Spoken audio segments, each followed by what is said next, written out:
안녕하세요. 저는 공기업에 다니며 두 딸을 키우고 있는 30대의 돌싱녀입니다. 저는 이혼을 통해서 결혼이라는 게 가족 간의 결합이라는 것을 뼈저리게 알게 된 사람이에요. 저와 남편의 사이가 좋거나 나쁘거나를 떠나서 시댁이나 친정의 일이 벌어지면 상대편에도 영향을 끼칠 수 있다는 걸 결혼하고 나서야 알게 된 거죠. 남편과 저는 평범한 직장인으로 두 딸을 키우면서 잘 지내고 있어요. 저는 아이 양육을 위해 육아휴직을 하기로 했었지만 시댁의 요구로 일을 그만두고 경단녀, 경력단절 여성이 되었어요. 아이가 어느 정도 크고 나면 다시 일을 하리라 생각했기 때문에 중간에도 틈틈이 공부도 하고 교육도 받았어요. 그게 아니었으면 이혼하고 저도 어떻게 되었을지. 남편은 둘째 아들로 시댁에서는 남편을 그리 귀하게 여기는 눈치는 아니었어요. 왜냐면 시댁 자체가 장남, 장손에 대한 기대가 큰 집안이었거든요. 뭐든 첫째한테만 몰아주는 집, 그런 집이었거든요. 솔직히 그런 집안의 둘째, 그것도 아이들이 모두 딸인 집은 그리 중요한 역할은 아니잖아요. 저는 그게 오히려 더 좋았어요. 시댁에 관여할 일 없이 저희끼리만 집을 잘 꾸려가면 될 일이니까요. 시댁의 장남과 결혼했더라면 옷 입는 것부터 먹는 것까지 하나하나 간섭이 들어왔을 테니까요. 그런 면에서 치면 아예 둘째나 막내가 속 편한 건 사실이라고 생각해요. 그런데 그런 시댁에서 장남은 아주 골칫덩어리였어요. 오냐오냐 자라서 문제 일으키는 일만 할 줄 알지 문제를 수습할 줄 모르는 게 이 집 장남이었어요. 게다가 제가 결혼했을 때는 남편 결혼식 부조까지 갖고 날라버렸으니 말 다한 셈이죠. 결국 그때 결혼식 비용도 모두 시부모가 대신 내줬어요. 결혼식 당일에는 몰랐지만 결국에는 다 알게 되더라고요. 남편이 슬쩍 그렇게 이야기하며 집에 돈 드는 일은 당분간 자제하자고 했을 정도니까요. 사람하고 시비 붙어서 깽값 물어주고 돈 빌렸다는 사람 오면 돈 갚아주고 그 엄청난 사건 사고들은 시부모와 남편이 모조리 뒤처리하곤 했어요. 당시 저는 20대 후반으로 결혼이라는 게 둘이서만 하는 거라고 착각하던 꿈 많은 여자였죠. 앞으로의 일을 전혀 예상치 못한 저는 그때까지만 해도 정말 행복한 여자였어요. 보이지 않는 곳에서 남편과 시모가 아주버님 뒤처리를 하는 것을 알았을 때는 정말 돌아버리겠더라고요. 남편 시댁이 다 하는데 왜 네가 돌아버리냐고요? 말도 마세요. 결혼 후에는 저한테도 그 뒤치다꺼리를 맡기더라고요. 세상에 날벼락도 이런 날벼락이 없었어요. 그럼 제가 결혼 후 처음으로 아주버님의 싸지른 똥을 치우다 완전 화나서 머리에 뚜껑이 열린 날이 있었어요. 결혼하고 얼마 안 됐을 때였어요. 그때는 저와 남편이 둘 다 돈을 벌고 있을 때였는데 남편이 어느 날부터인가 굉장히 초조한 기색으로 핸드폰만 계속 뚫어져라 쳐다보더라고요. 벨소리가 나면 황급히 화면을 받다가 원하던 사람이 아니면 곧 시무룩해지고 이상하잖아요. 누가 봐도 이상한 상황에 저는 남편이 바람을 피우나 했어요. 그런데 이렇게 대놓고 의식하는 게 이상했죠. 그래서 남편에게 슬그머니 물어봤어요. 당신 요새 이상해. 무슨 일 있어? 전화기만 내내 쳐다보고 꼭 기다리고 있는 사람처럼 굴어? 어? 아니야, 그런 거 아니고 형님 전화 좀 기다리고 있었어. 아주버님? 왜? 무슨 일 있어? 그러면 기다리지 말고 당신이 전화 먼저 해보면 되지. 왜 전화를 기다려? 바쁜지 전화를 안 받네. 분명 금방 연락 준댔거든. 근데 연락이 없으니까 계속 신경 쓰이게 돼. 저는 순간 흠칫했어요. 금방 연락을 준다고 해놓고 사라진 아주버님. 남편에게 듣던 아주버님의 사고 후 행동과 동일했거든요.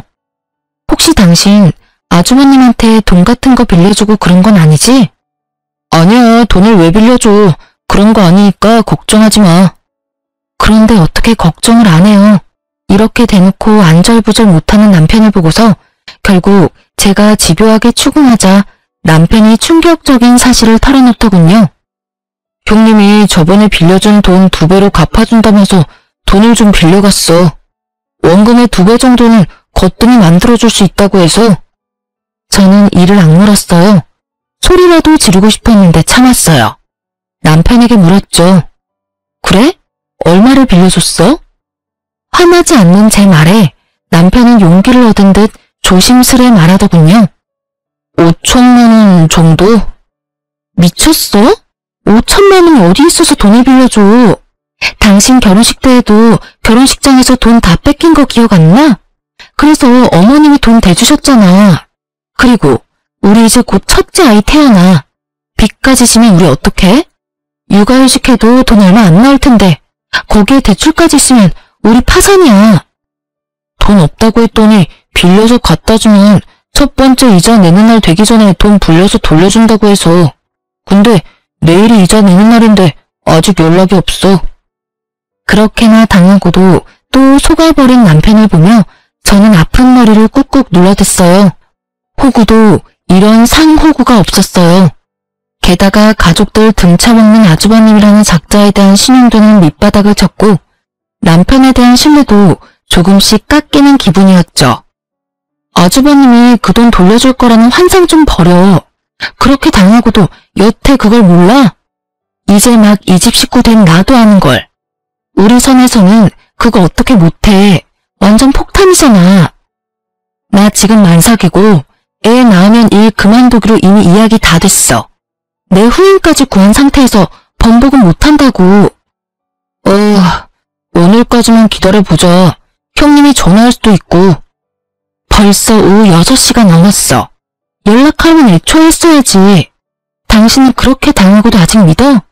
우리 선에서 해결 안 하면 부모님한테라도 말해야지. 제발 정신 좀 차려. 당신 가족이 형님뿐이야? 나랑 내 뱃속에 있는 당신 아이는 안 보여? 당신이 진짜 생각이 있으면 이러면 안 되지. 나한테 상의도 없이 대출까지 받아서 돈 빌려주고 도대체 어떻게 살자고. 제 말에 남편도 별말 안 터군요. 본인이 잘못한 걸 아니까 할 말이 없는 거죠. 입 꾹 다물고 있는 모양새를 보니 속이 터질 것만 같아서 저는 시모에게 전화를 걸었어요. 어머님, 드리기 어려운 말씀이긴 한데 아주버님이 남편 이름으로 대출받아서 가지고 가서는 약속한 날짜가 됐는데도 안 돌려줘요. 그걸 왜 나한테 전화하니? 네 남편이 빌려준 걸 왜 나한테 이야기하냐고. 그게 저희 이제 막 결혼해서 돈도 없고 남편은 결혼식 때도 아주버님한테 돈 뺏겨서. 그래서 우리가 해줬잖니? 그리고 우리 집 장남이 사업한다고 그러는데 그게 그렇게 아까운 일이니? 네가 우리 집에 시집 왔으면 이것부터 기억해라. 우리 집은 무조건 장남이 우선이야. 어쨌든 돈 빌린 건 나한테 이야기하지 말고 네 아주버님한테 해. 아주 지랄을 떠는 시모를 보며 저는 눈앞이 캄캄해지는 기분이었어요. 시모가 지랄 떠는 것도 이해는 갔어요. 시댁도 아주버님에게 돈 뜯긴 게 1억 넘는다는 이야기를 들었거든요. 그런 자식을 두고도 오냐오냐 하는 건 이해가 안 갔지만요. 결국 초조하게 굴던 게 친정 엄마에게 들켜버렸어요. 한 달 이자만 100만 원 넘게 나가는데 초조하지 않은 게 이상했죠. 엄마가 제 이야기를 듣더니 돈을 좀 모아놓은 게 있는데 도와줄까 하더라고요. 금액은 딱 5천만 원이었어요. 저는 너무 기뻤지만 한편으로는 이게 무마가 되면 또 친정 믿고 남편이 돈을 빌려주지 않을까 하는 아주 합리적인 의심이 들었죠. 일단은 그 돈 빌려서 남편에게 말했어요. 일단 이 돈으로 대출 갚아. 이건 무슨 돈인데? 눈이 휘둥그레진 남편의 모습에 저는 한숨을 푹 쉬며 답했어요. 우리 엄마가 도와주신 거야. 이거 받고 대출금 갚아. 아니면 진짜 우리 힘들어. 둘 다 월급 고만고만한데 아파트 대출금에 그것까지 끼면 감당 안 되는 거 알지? 필요 없어. 내가 갚으면 돼. 왜 내가 이런 도움 받아야 하는데? 이런 도움 함부로 받아오지 마. 처가에서 나를 어떤 사람으로 보겠어? 완전 불쌍한 사람 취급 장난 아니네. 그래서 자선 사업하듯 돈 던져주면 막 대단한 사람 된 것 같고 그래? 야, 말 똑바로 해. 네가 그딴 미친 짓 안 저질렀으면 이런 일도 없었을 거 아니야. 다 네가 만든 건데 도와준 사람한테 뭐? 아직도 너 혼자 사는 기분인 것 같은데 말해줄게. 너 결혼했고 나랑 같이 사는 거야. 당신이 버는 돈, 내가 버는 돈 모두 같이 생각해야 한다고. 근데 네가 먼저 5천만 원이나 빌려서 아주버님 줘버렸잖아, 상의도 없이. 네가 잘못했다는 생각 자체가 없나 본데 지금 여기서는 네가 100번 잘못한 거거든? 제 말에 남편은 답을 안 하더라고요. 꼴에 자존심은 있어서. 그 꼴을 만든 게 누군데 지금 어디서 화풀이냐고요. 그런데 그때 딱 좋은 생각이 났어요. 엄마는 제게 저 알아서 쓰라고 그 돈을 주셨지만 그거 다 갚고 나서도 아주버님이 돈을 안 줄 가능성이 높잖아요. 그래서 남편에게 말했어요. 동정 받는 거 싫으면 무이자로 빌려주는 방법도 있어. 엄마한테 이야기해서 차용 좀 써. 그런 거면 빌린 돈 갚는 거니까 자존심이고 뭐고 필요 없겠지. 그냥 받아 쓰는 게 자존심 상한다는 거잖아. 그러니까 빌려. 높은 이자 내지 말고 상환 기간도 길게 하고. 그럼 됐지? 제 말에 남편은 잠시 생각하는 것 같더라고요. 자기 딴에는 그게 좋은 방법이라고 생각했는지. 차용증을 써서 도장까지 쾅 찍었어요. 친정엄마 이름으로 빌려준 것이고 갚아야 하는 건 남편으로 말이죠. 그렇게 상황이 일단락되고 나서 며칠 지나 시모가 연락이 왔더라고요. 예, 빌려간 돈은 이미 없는 돈이라 생각해. 혹시 또 모르잖아. 사업이 잘 돼서 몇 배로 돌려줄지. 우리 장남이 얼마나 머리가 똑똑한데. 똑똑하긴 하죠. 가족들 돈 빼가는 수법이 아주 탁월하니까요. 저는 시모에게 그리 말할 수는 없어 웃으며 대답했어요. 걱정하지 마세요, 어머님.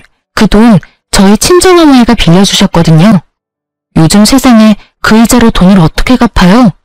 친정어머니가 빌려주신 건 원금만 갚으면 되거든요. 뭐, 설마 우리 아들한테 처갓돈 빌리도록 만들었니? 네, 저희 이자가 감당하기 힘들 정도라서 어쩔 수 없었어요. 남편이 대출받을 때 형님이 금방 돌려주실 거라고 상환 기간을 짧게 하기도 했었고. 진짜? 왜 그런 쓸데없는 짓을 해? 왜 우리가 사돈에게 그런 빚을 져야 하느냐고. 이게 다 네가 계획한 거 아니니? 어머님, 계획이고 뭐고 우리는 지금 하루하루가 힘들어요. 빨리 대출금 못 갚으면 애도 못 가질 형편이에요. 아무리 이성적으로 말해도 시모 귀에는 들리지 않는 듯 했어요. 그냥 자기들이 우리 부모님에게 빚을 졌다는 그 사실이 너무 분하고 짜증이 났나 봐요. 아니 그럴 거면 본인들이 알아서 해결을 해주던가요. 전화했을 때는 그렇게 매몰차게 굴며 전화를 끊더니 그 돈 우리가 갚을 거야. 네가 그런 짓 하면 사돈이 우리를 어떻게 보겠어? 남이 이상하게 볼 건 알면서도 아주버님이 사고치는 게 고쳐지지 않을 일이라는 건 왜 모를까요? 그 말하고 시모는 있는 돈 없는 돈 다 끌어모아 결국은 2천만 원을 모아서 주더군요. 그 돈은 남편이 받아서 저희 친정어머니에게 돌려줬고요. 어머니는 그 돈 받고 엄청 떨떠름한 표정이었어요. 예, 너희 금방 이렇게 갚을 거면 내가 괜한 참견한 거 아니니? 아니야, 우리가 급한 불 꺼줬다고 시어머니가 돈 마련해서 조금이라도 갚으려고 하는 거야. 받아서 다시 모아도 언젠가 쓸 일 있겠지. 그 일이 있고 나서부터는 남편도 시모도 저에게는 돈 이야기는 일절하지 않더라고요. 아주버님이 도망가서 집안에 문제 생길 일도 없었지만 간혹 아주버님과 돈 문제로 얽힌 사람들이 집에 찾아오면 저한테 뒤치다꺼리를 맡기지는 않았어요. 또 그런 일 당하기는 싫었을 테니까요. 어쨌든 그 뒤로 저는 좀 편안해졌죠. 그리고 그날 이후로 저희는 경제권을 나눴어요. 합치는 건 무리라고 생각했거든요. 나중에 덤탱이 쓰는 건 질색이니까요. 평온한 날들이 계속되자 둘째가 생겼고 저는 경단녀로 지내며 공부를 하고 있었죠. 전 직장으로 다시 돌아갈 수는 없으니 다른 곳을 노리기 위해서 공부를 했어요. 그간 남편이 우리 집에 갚은 돈은 얼마 되지 않았죠. 장모에게 빌린 돈이 달콤하긴 했는지 갚을 생각이 전혀 없더라고요. 그러면서 그딴 싸구려 자존심은 왜 세웠는지. 하지만 3년 만에 도망갔던 아주버님이 집에 돌아왔어요. 그래서 저는 이번에야말로 아주버님에게 돈을 받을 생각이었어요. 그런데 아주버님 손에는 작은 갓난쟁이 하나가 있더라고요. 아주버님은 사고 친 것만큼 이혼 경력도 화려했거든요. 그런데 첫 번째와 두 번째 결혼에서는 아이를 낳지 않았는데 이번에는 아이가 같이 왔더라고요. 게다가 아들이었죠. 장남이 데려온 장손, 그것만으로도 시부모는 아주 좋아 죽더군요. 아주버님이 이혼을 했든 말든 아예 상관을 안 하더라고요. 시부모님이 불려서 간 그날 시댁은 아주 잔칫날처럼 푸짐하더라고요. 그런 와중에 저는 아주버님에게 인사를 하고 말했어요. 아주버님, 이제 그만 저희 남편한테 빌린 돈 갚아주세요. 저희 남편 아직도 그 돈 갚으면서 힘들게 살거든요. 남편이 말하지 못할 걸 예상하고 제가 말한 거였어요. 그런데 아주버님이 눈을 동그랗게 뜨더니 저한테 이렇게 말하더군요. 재수씨, 내가 돈을 빌린 건 내 동생이야. 엄마도 동생도 나한테 돈 돌려달라고 안 하는데 왜 재수씨가 나한테 돈을 달라고 요구해? 내가 재수씨한테 돈 빌린 건 아니잖아? 아주버님 말에 저는 기가 찼어요. 아주 개소리를 정성스레 하는 꼴을 보니 확 열을 받았죠. 윗사람이든 뭐든 그래도 할 말은 해야겠더라고요. 네, 그 돈 남편이 빌려드렸죠. 근데 그 돈 저희 친정어머님이 남편한테 빌려줬거든요.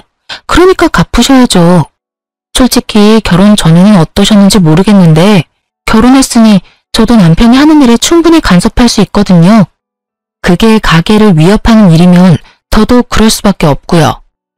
제 말을 듣던 아주버님은 인상 좋은 얼굴로 웃더니 제가 아닌 남편에게 말하더라고요.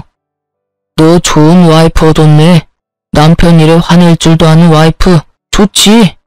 돈 이번 주까지 마련해 줄게. 걱정하지 마. 이렇게까지 걱정하는 재수씨가 있는데 내가 어떻게 못 본 척하냐? 그렇지? 그러더라고요. 그 말에 남편 얼굴은 강만이 활짝 피었고요. 사실 2배까지는 아닌데 0.5 정도는 부풀렸지. 아쉽네. 더 맡겨놓으면 2배는 거뜬할 텐데. 그 말에 남편이 넘어갈 것 같아 저는 얼른 남편을 막았어요. 그냥 주세요. 원금만 돌려주셔도 돼요. 제 말에 아주버님은 싱긋 웃으며 알겠다고 답하더군요. 그 돈이 다시 돌아오길 바라며 저희는 집에 돌아갔고 약속날이 돼서 시댁으로 찾아갔어요. 그런데 아주버님은 없고 시모가 아이를 보고 있더군요. 육아의 고됨이 우러나는 시모의 모습에 저는 아주버님부터 찾았어요. 그런데 안 계시더라고요. 혹시 돈이라도 뽑으러 갔나 싶었는데 갑자기 시모가 제게 아이를 안겨주더군요. 잠깐 맡기려는 건 줄 알았는데 시모가 경악스러운 말을 꺼내더군요. 우리 손자, 네가 좀 맡아보거라. 저는 너무 놀라서 말이 안 나오더라고요. 지금 딸을 둘이나 키우는 저한테 애를 맡길 줄은 상상도 못했으니까요. 뭘 그렇게 놀라? 네가 이 집 며느리로 들어왔으면 할 일은 해야지. 맏며느리가 없어 어쩔 수 없이 네가 맡게 됐으니 영광으로 알고 잘 키워. 우리 집 대를 이을 아이다. 뭐라고 말해야 하는데 입이 바짝바짝 마르더라고요. 그래서 어쩔 수 없이 급한 대로 남편을 쳐다보며 도움을 구하려 했어요. 그런데 남편은 시모 말에도 별 반응이 없었어요. 결국 저는 갈라지는 목소리로 시모에게 물었어요. 애기가 아주버님 아이인데 제가 왜 키워야 해요? 아들은 어제 나갔어.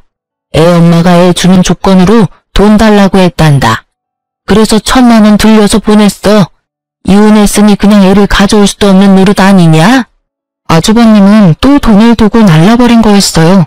저는 눈을 질끈 감았어요. 이 사람들은 어쩌자고 매번 당하는 건지. 이 정도쯤 되니 그냥 당하는 걸 즐기는 거 아닌가 싶은 정도였죠.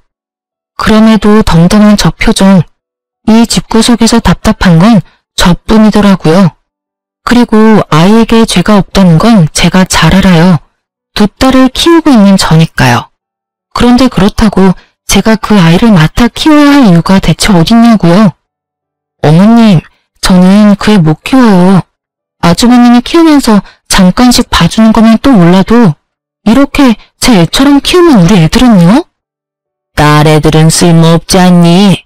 결혼하면 출가 외인에 어차피 남의 집 호적에 들어갈 텐데 뭐하러 정성 들여 키워? 그런 애들보다는 장손이 더 중요하지. 대를 이을 아이야. 너처럼 안일하게 생각하며 키우는 건 말도 안 돼. 뭐든 좋은 걸로 해먹이고 해입히고 그래야 하는 법이야. 어머님, 저도 제 자식들 키우느라 힘들어요. 어떻게 남의 자식을 저한테 그렇게 당연하듯 떠넘기세요? 제가 10살이면 버티려면 버티겠는데 애를 하나 더 키우라는 건 못하겠어요. 지금 이게 말이 되는 일이에요? 저더러 아주버님의 아이를 키우라니. 어찌 되든 아주버님이 데려왔으면 아주버님이 책임을 지셔야죠. 너 무슨 말을 그렇게 못듣게 해? 싫으면 우리 집 며느리 안 하면 그만이야. 내가 떠넘기는 걸로 보여? 장손을 키우는 게 떠넘겨서 될 일로 보이니? 그리고 우리 장남이 뭐가 어때서? 그깟 돈 몇 푼 때문에 우리 아들을 그렇게 못살게 굴고 사업 자금이라잖니? 그냥 두면 될 걸 왜 들쑤시고 난리야? 아이고, 돈 빌려줬다고 유세하는 거냐? 어?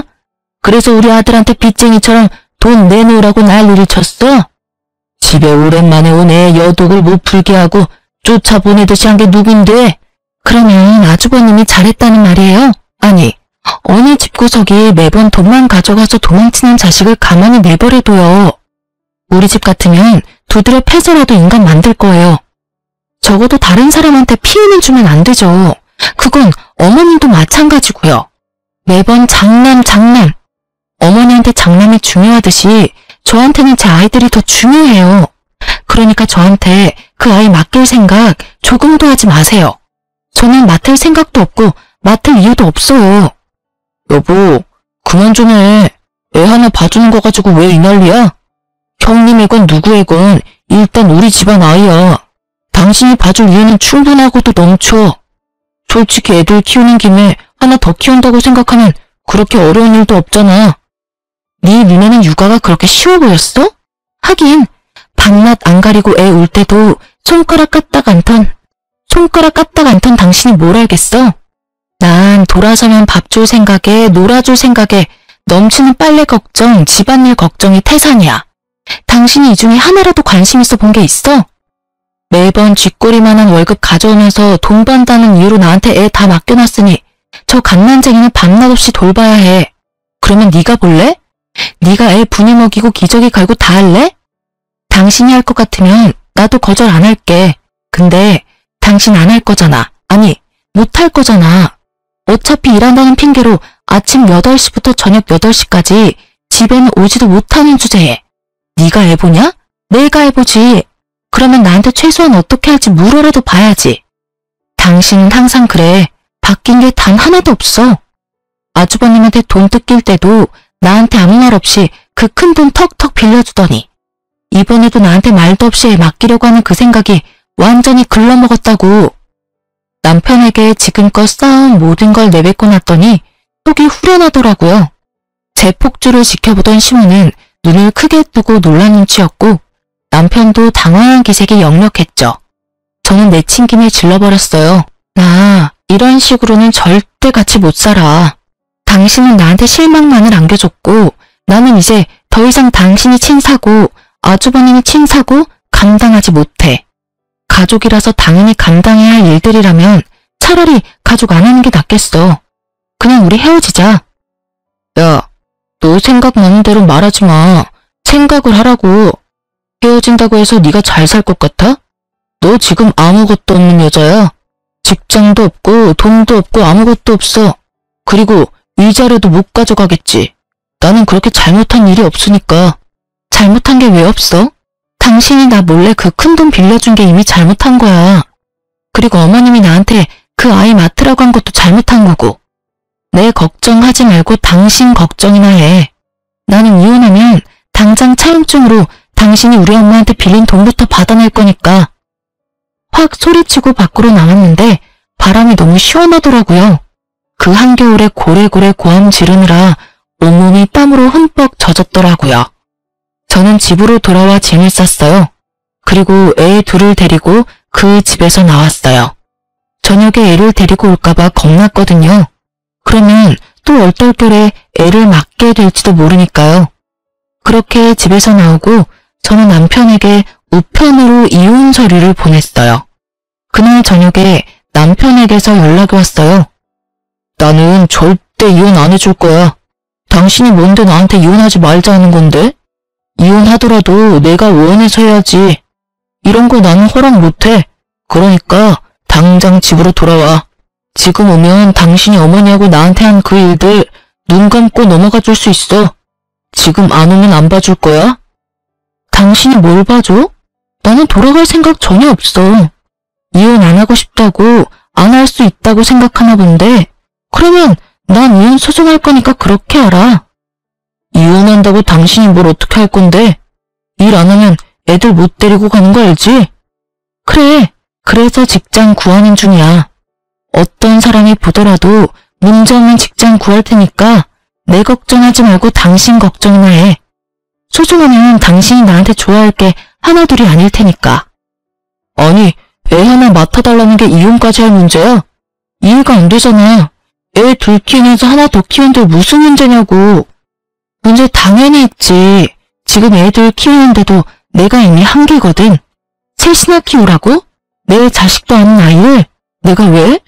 내가 왜 네 잘난 형님이 싼똥 치우고 살아야 하는데? 만약에 아주버님이 잘못되어서 애 봐줄 사람이 없다면 내가 돌볼 수도 있었겠지. 나도 그렇게 마음 모진 사람은 아니니까. 근데 이건 뭐야? 돈은 있는 대로 다 사기쳐서 뜯어가는 놈이 이번엔 애 볼모로 돈 또 등쳐먹어 놓고는 애는 애들을 나한테 맡긴다고? 안 되지. 난 그건 절대로 못해줘. 그러니까 당신이랑 나 사이에 더 이상 타협점은 없어. 알겠어? 결국 남편은 단호한 제 말에 별다른 대꾸 없이 전화를 끊었어요. 그리고 그 다음날 저희 친정으로 시모가 찾아왔더라고요. 그 애를 데리고요. 넌 어떻게 책임감이 그렇게 없어? 애는 끝까지 봐줘야지. 아직 너희 이혼한 사이도 아닌데 집까지 나가서 이렇게 찾아오게 만들고. 사돈댁이 우리를 어떻게 보겠어? 참 웃기지도 않을 걱정을 하시더라고요.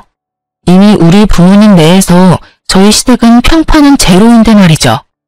시모는 그렇게 말하며 애를 또 저한테 넘기려 하더군요. 미쳤어요? 저희 이혼 사유가 그 애 때문인데 왜 제가 그 애를 맡아요? 데리고 가시고요. 애가 아무리 봐도 아주버님이랑 안 닮은 것 같은데 그것부터 의심해 보셔야 하는 거 아니에요? 이혼하고 얼마 안 돼서 애 낳았다면 몰라도 이미 이혼하고 한참 지났는데 아주버님 애가 아닐 수도 있는 거죠.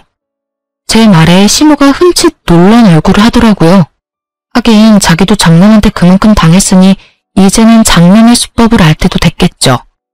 저는 처음부터 의심하던 것을 말했을 뿐이었고 처음으로 그럴 수도 있겠다고 생각한 건 시모였죠. 시모는 제 말에 다른 반박도 없이 황급히 애를 데리고 나가더군요. 저는 이제 더 이상 아무 상관도 하고 싶지 않았어요. 그냥 이대로 저한테서 꺼져줬으면 하는 바람뿐이었죠. 그 모양을 보던 저희 친정어머니는 시모가 나가고 나서는 소금까지 뿌릴 정도였으니까요. 물론 나중에 다 치우긴 했지만요. 친정 부모님은 시모의 그 모습을 보고는 이혼 잘 생각했다고 아예 격려를 해주었죠. 그리고 남편이 이혼 서류를 끌어안고 작성해주지 않고 시간만 끄는 동안 부모님의 육아 도움으로 공기업에 입사할 수 있었어요. 이혼 직전에 직장을 가지게 돼서 너무 좋았어요. 그렇게 저에게는 좋은 일들이 하나둘씩 일어나고 있을 때 시댁은 난리도 아니었더라고요. 아이가 아주버님과 닮지 않았다는 말에 시모는 그 길로 가족 확인 검사를 했나 보더라고요. 친자 확인을 하려니 아주버님이 안 계셨잖아요. 그래서 가족 확인을 했는데 전혀 다른 핏줄이었던 거죠. 혈연 관계가 1도 없는. 결국 띵받은 시모는 돈을 갖고 날라도 찾지 않았던 아주버님을 애가타게 찾으며 다녔다고 하더라고요. 그런데 쉽게 찾을 수 있을 리는 없잖아요. 그러자 아예 대상을 바꿨더라고요. 애를 맡긴 세 번째 맏며느리를 찾아가기로 한 거죠. 그쪽은 생각보다 쉽게 찾았다고 해요. 그런데 거긴 거기 나름대로 문제가 있었더라고요. 시부모가 겨우 맏며느리 찾아서 애 돌려주면서 아들한테서 받아간 1,000만 원을 달라고 했나 보더라고요. 그런데 그 맏며느리가 도리어 열받아서 소리치며 무슨 돈이냐며 이혼 위자료나 내놓으라며 난리를 쳤다더군요. 알고 보니 그 아이는 맏며느리가 지금 만나고 있는 남자와의 사이에서 낳은 아이였는데 아주버님이 그 애 데리고 우리 집 가면 돈을 받을 수 있을 거라며 그 돈 받아서 위자료를 주겠다고 했나봐요. 그렇게 애를 맡겼는데 애도 남자도 돌아오지 않아 애가 탔나 보더라고요. 그렇다고 시댁 가서 애를 데려올 수도 없는 노릇이잖아요.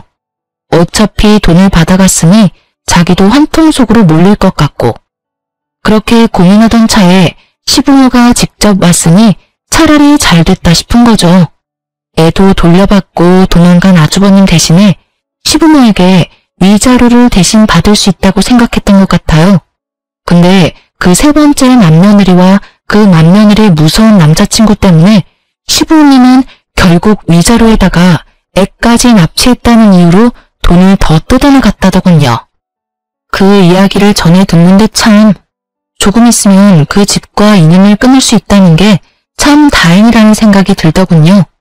만약 이혼 진행 중이 아니었으면 저 꼴을 당하며 스트레스까지 받았을 것이고 결국에는 뒤치다거려야 할지도 모르니까요.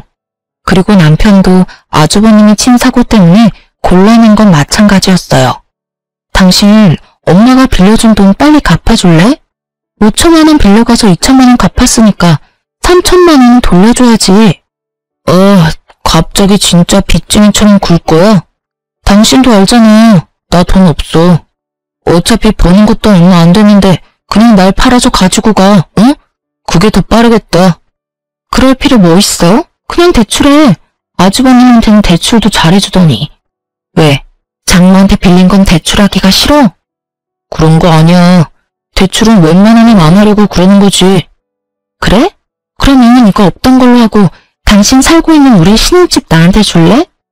어차피 그 집 비싸지도 않잖아. 당신이 엄마한테 빌린 돈, 우리 재산 분할금, 위자료 다 합치면 집 금액 정도는 나올 것 같은데 어때? 그럼 난 어디서 살라고? 시댁에 가서 살든 방을 빌려서 살든 나야 상관없는 일이잖아. 당신이 알아서 해야지. 그래서 어떡할래? 그 돈 빨리 갚을래? 아니면 이혼 소송 때 집 가져올까? 결국 시댁에 가는 건 싫었는지 남편은 대출받아서 제게 돈을 갚아줬어요.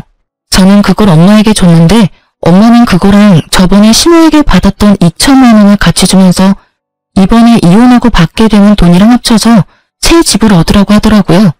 모자라면 엄마 아버지가 더 지원해 주겠다고요. 친정 부모님께 정말 고마웠어요. 그렇게 이혼이 완료되고 저는 아이들을 둘 다 데려올 수 있었어요. 직장 다니면서 아이는 친정 부모님이 봐주는 생활을 하다 보니 매번 도움을 주는 부모님께 뭐라도 해드리고 싶은 마음이 들었어요. 그래서 아주 비싼 일식 횟집을 예약했어요. 두 분께 드릴 선물까지 모두 산 상태였죠. 그날은 약속 시간 전 제가 너무 일찍 도착했어요. 부모님은 아이들을 픽업해서 같이 오기로 해서 저부터 들어가서 앉아 있기로 했거든요. 그날따라 일에 찌들어서 그런지 옷이나 화장이 그리 잘 받지 않아서 좀 찌들어 보였지만 그래도 잘 보일 사람 없다는 생각에 별 생각 없이 횟집 앞에서 기다리고 있었어요. 예약 시간보다 너무 일찍 와서 들어가기 못했거든요. 그런데 그때 가게 밖으로 누군가 나오더라고요. 바로 전시모였어요. 이혼 후 한 번도 만난 적 없었는데 여기서 만날 줄이야. 그런데 전시모는 그 횟집 직원 앞치마를 하고 있더라고요. 여기서 일을 하고 있나 싶었는데 전시모가 저를 발견하고는 한껏 비웃음을 띠면서 저한테 다가오더니 그러더군요. 너 여기 구인 광고 보고 왔니? 그래, 이혼하고 나가보니 살기 어렵지? 할 줄 아는 거 없는 네가 뭘 하겠어. 이런 데서 설거지라도 해야지. 안 그래? 근데 너 여기서 일 못할 거야. 내가 너 일 못하게 막을 거거든. 너 때문에 우리 집 풍비박산 난 거 생각하면 지금도 치가 떨려서 잠이 안 와. 제대로 착각하고 있더라고요. 제 몰골이 그런 탓에 어쩔 수 없는 일이긴 했지만 그래도 이렇게 사람을 노상에서 매도하는 건 예의가 아니죠. 저도 그런 소리 듣고 참을 사람도 아니었고요. 죄송한데 제가 왜 그 집을 난장판 만들었다고 생각하세요?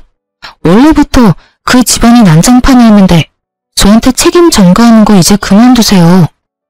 이제 저희 남남이에요. 무슨 일이 있든 간에 그쪽 일은 그쪽 일이라고요. 책임 전가가 아니라 실제로 너한테 책임이 있지. 네가 우리 장남을 그렇게 몰아가지만 않았어도 걔가 그런 일을 했을 리가 없다고. 너 때문에 우리 아들이 지금 무슨 꼴을 당하고 있는 줄 아니? 둘째는 위자료에 대출금 갚느라고 빚에 허덕이면서 투잡까지 뛰느라 몸이 완전히 다 상했어. 그 집 하나 살려보려고 그러는데 집에 들어오라고 해도 안 들어온다지. 이게 네 탓이 아니면 누구 탓이야? 이혼하려면 조용히 할 것이지 아주 사람을 골수까지 빼먹어? 아주 덮어놓고 제 탓을 하는데 웃기지도 않더군요. 제 자식 잘못은 싹 덮어놓고 무고한 사람을 몰고 가다니. 참 여전히 기분 나쁜 사람이었어요. 입은 비뚤어졌어도 말은 바로 하라고. 골수까지 빼먹은 사람 저 말하는 거 맞아요? 그 집 장남 말하는 거 아니고요. 참 이 상황까지 돼서도 그 장남 사랑은 여전하시네요. 저한테 뭐라 하지 마세요. 그 집에서 지금 벌어진 일들은 모두 당신들이 다 자초한 일이에요. 솔직히 저는 가족이라는 이유로 매번 당해왔던 입장이고요. 그런데 제가 왜 이혼까지 다음 마당에 그런 이야기를 여기서 들어야 하죠? 너 여기 온 김에 내가 다 까발리고 너 여기서 일 못하게 하려고 그런다. 왜? 너처럼 배은망덕하고 싹수 없는 년은 어딜 가서도 일 못해. 알아들어? 우리 장남은 지금 감옥에서 마음고생하며 힘들게 살고 있는데 네가 마음 편하게 살 수 있을 줄 알아? 난 절대 그렇게 못해줘. 네 인생도 우리 장남처럼 힘들게 만들어줄 거다. 이야기는 들었었어요. 아주버님이 사기죄로 감옥에 들어갔다는 이야기요. 있지도 않은 사업하겠답시고 여기저기 투자금 받아서 나르고 뭐 그런 식으로 사기쳐서 들어간 거더라고요. 딱 자기 인생 그대로 살다가 결국에는 진짜 감옥에 간 거죠. 그러게 처음부터 그런 버릇 성격을 고쳐줬어야 이런 꼴을 보지 않았을 텐데 장남을 그렇게 키운 건 다른 누구도 아닌 시부모였잖아요. 그런데 그 사람들이 남 탓하면서 그걸 하소연할 필요가 있어요? 고칠 기회가 그렇게 많았는데도 그렇게 하지 않은 사람들이 그 말이 끝나기가 무섭게 저희 부모님과 아이들이 제게 다가오더라고요. 멀리서 제가 누군가와 싸우고 있어서 놀라서 불이 나게 뛰어왔나 보더라고요. 애들이 놀랄까봐 아버지와 딸들은 먼저 가게 안으로 들여보내기로 했어요. 아버지, 애들 데리고 들어가요. 내 이름 대고 예약했다고 하면 알아서 안내해 줄 거예요. 저의 그 말에 시모 눈이 땡그랗게 커지더라고요. 그렇겠죠. 구인 광고 보고 왔다고 생각했을 테니까요. 제가 예약을 했다니 놀란 모양이었어요. 억울하고 열받는 거 알겠는데요. 그거 전부 다 가족들이 그렇게 만든 거 알고 계시죠? 부모가 돼서 엇나가는 아들 바르게 잡아주지 못하는 거 그것도 문제 있는 거라고 생각해요. 그리고 그 엇나가는 아들 때문에 다른 아들과 가족들이 불행해지는 걸 보고만 있는 것도 문제고요. 가족이 됐다는 이유만으로 그 사람이 일으킨 사건 사고를 처리하러 다녀야 하는 사람의 기분도 모르면서 어떻게든 장남만 생각하는 그 모습에 질려서 이혼한 거예요. 제가 왜 이혼했겠어요? 아직도 제가 애 보기 싫어서 이혼했다고 생각하세요? 당신들 그런 모습에 답이 안 나와서 이혼한 거예요. 저도 남이 싼 똥이나 평생 치우면서 살까봐 그랬어요. 보세요. 열심히 치우고 계시잖아요. 안 그래요? 제 말에 전 시모 얼굴이 벌겋게 달아오르더니 뭐라고 내뱉고 싶어하는 것 같았어요. 그런데 그 전만큼 당당하게 나오지 못하는 건 제가 여기 예약 손님이라 그런 것처럼 보였어요. 그리고 저는 이혼하기 전에 이미 공기업 취직이 된 상태였어요. 그러니까 이런 데 일하러 올 필요도 없고요. 오늘은 고생하신 저희 친정 부모님 모시고 맛있는 식사에 선물 드리려고 했던 거예요.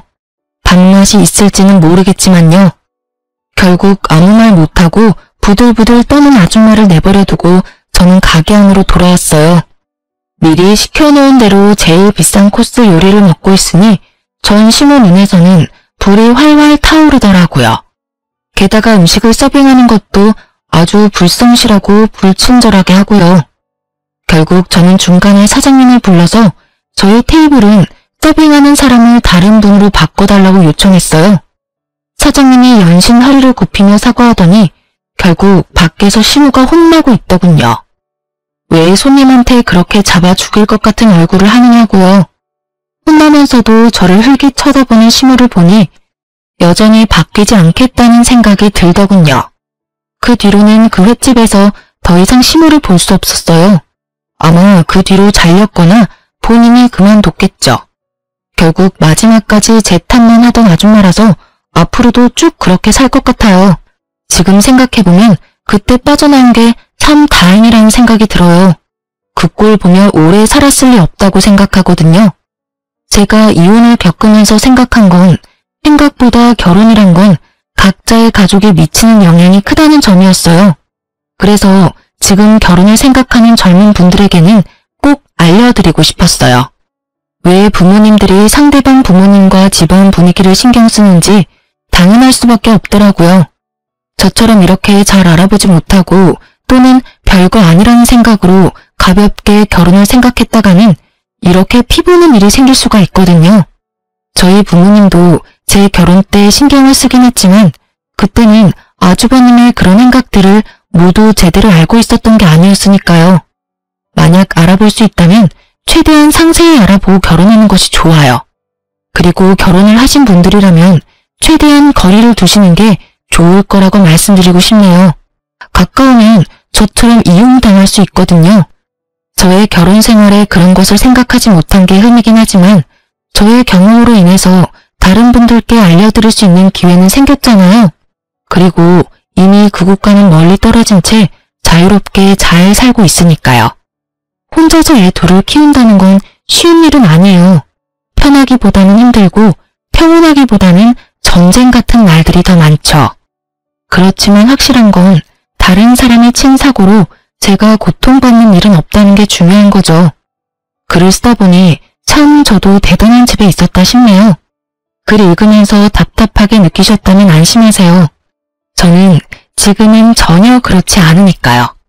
전 시댁 식구들은 본인들 스스로 판 무덤에 여전히 스스로 눕기 일보 직전이지만요.